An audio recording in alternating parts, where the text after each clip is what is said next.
दो बहुएं और चालाक बुआ सास। दीपा और अनीता दोनों ही देवरानी और जेठानी थी।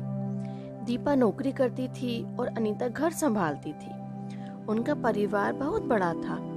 सास ससुर और उन दोनों के बच्चे, कुल मिलाकर घर में 10 लोग थे। और आज कई सालों बाद उनकी बुआ सास अपने भाई के पास रहने आई थी। सुबह उठते ही बुआ जी ने देखा दीपा जल्दी जल्दी अपने काम निपटा रही थी। अनीता ने सबका नाश्ता बना दिया, जिस नाश्ते को दीपा ने सबको परोस दिया। इसके बाद दीपा ने खुद अपना टिफिन पैक किया और जॉब पर चली गई।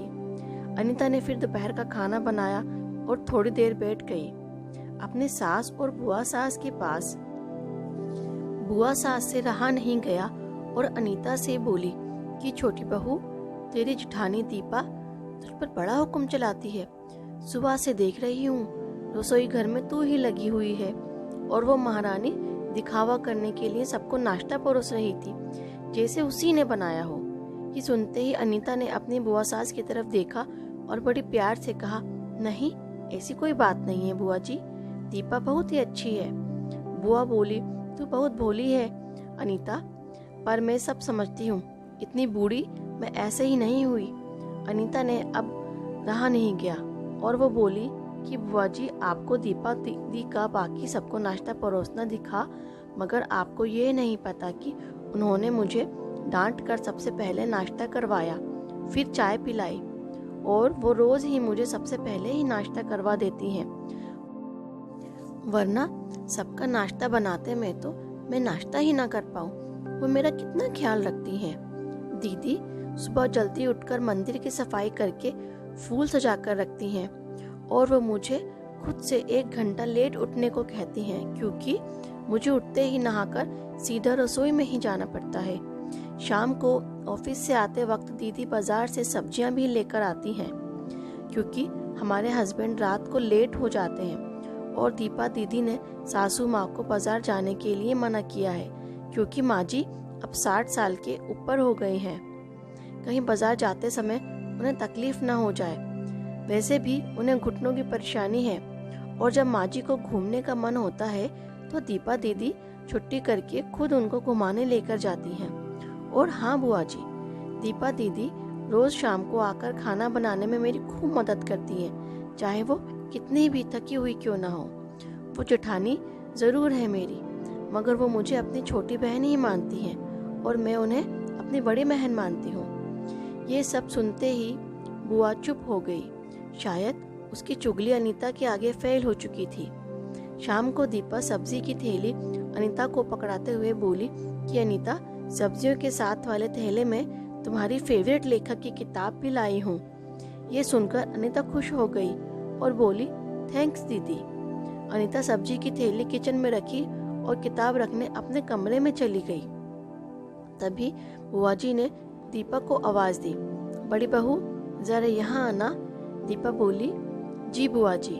तभी बुआ बोली कि तुम इतनी मेहनत करके कमाती हो और ऐसे ही फालतू किताबें खरीद कर पैसों की बर्बादी कर रही हो, वो भी अपनी देवरानी के लिए।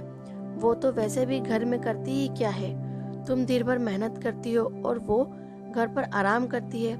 इस बात पर दीपा मुस्कुराई और बोली, क्या बुआ जी, आराम? और अनीता, उसे तो कहकर आराम करवाना पड़ता है। सुबह से बेचारी लगी ही तो रहती है किचन में। सबकी अलग अलग पसंद, मेरे और उसके मिलाकर 4 बच्चों का टिफिन सब वो ही करती है। फिर भी उसके चेहरे पर हमेशा एक सुंदर सी मुस्कान ही रहती है। सुबह की चाय पीने का भी समय नहीं उसे रहता। और जब दोपहर बच्चे आते हैं, फिर उनका खाना, उनकी पढ़ाई सब वही देखती है। वो है, इसलिए मुझे बच्चों की चिंता भी नहीं रहती और मैं अपना पूरा ध्यान ऑफिस में लगा पाती हूँ। कुछ दिनों पहले ही प्रमोशन मिला है। मम्मी पापा की दवाई कब खत्म हुई और कब लाना है, ये सब वो ही ध्यान रखती है। घर पर भी कभी कौन सा रिश्तेदार आता है, उनकी सेवा भी वही करती है। और बुआ जी, घर पर रहकर घर और बच्चे संभालना कोई छोटी बात नहीं। मेहमानों की भी आवभगत अनीता बिना किसी शिकायत के करती है। उसे तो बस पढ़ने का ही शौक है। फिर क्या मैं अपनी छोटी बहन की इस छोटी सी इच्छा भी पूरी नहीं करूंगी? अगर उसकी इच्छा मैं पूरी नहीं करूंगी तो कौन करेगा। अब तो बुआ की पूरी तरह से बोलती बंद हो चुकी थी। फिर दीपा भी अपने कमरे में चली गई। ये सारी बातें दीपा की सास पीछे खड़ी हुई सुन रही थी। वो बुआ के पास आकर बोली कि जीजी, ये दोनों देवरानी जेठानी जरूर हैं, मगर इनका प्रेम तो सगी बहनों से भी ज्यादा बढ़कर है। ये दोनों ही एक दूसरे का अधूरापन पूरा करती हैं। मेरे घर की मजबूत नींव हैं ये दोनों। पहले मैं भी एक बुरी सास थी और हमेशा ही इनको लड़वाने की सोचती थी, लेकिन इनके प्रेम के आगे मैं भी पिघल गई। और वैसे भी इनको लड़वाकर नुकसान तो हमारे ही घर का है ना, इसलिए मैं भी इनके ही प्रेम में मिल चुकी हूँ।